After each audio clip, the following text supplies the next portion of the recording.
G'day folks, just a quick job I'm doing here today, replacing the internal door. I think this guy wouldn't mind me saying he's reliving his youth a little bit with the way he drives the electric wheelchair that he spends a fair bit of time in. So his door's got a fair bit of damage.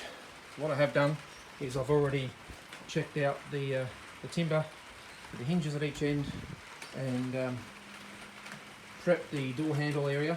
So I've put all the fittings on, fitted the door, make sure it fits, taken it off because it's far easier to paint when it's off. You don't have to do any taping, and it's just a better job. The first thing I'll do is give it a really quick wipe over with a solution of sugar soap and water, very weak. The beauty about sugar soap is it doesn't leave a residue on the painted surface, or the surface to be painted, that stops your paint sticking. Some detergents, if you don't wash them off completely, if you have any residue left there whatsoever, the paint won't stick to it. It could even stay wet. So keep that in mind. Sugar soap's magic, just a very weak solution of it in a bucket, and give you a painted surface that you're prepping a wipe down. Now the other thing I've got when I paint doors is I put these triangles on the ends. You can use these if you want to paint the door on the floor as well. You just put them on the floor, see how they give it some clearance.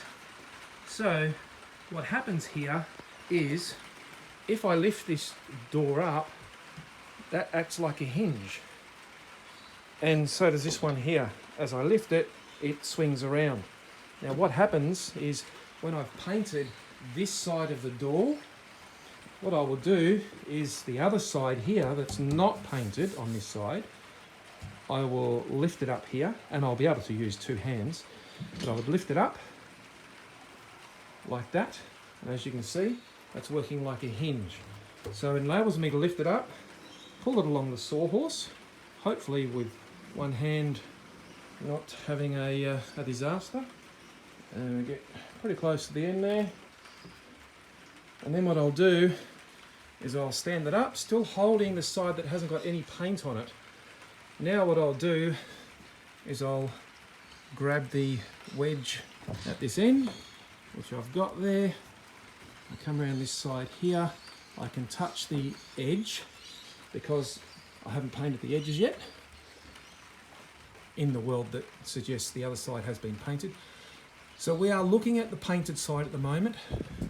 So I would grab it up here and then lower it down on the hinges, just like that, and push those along a little bit on the sawhorses,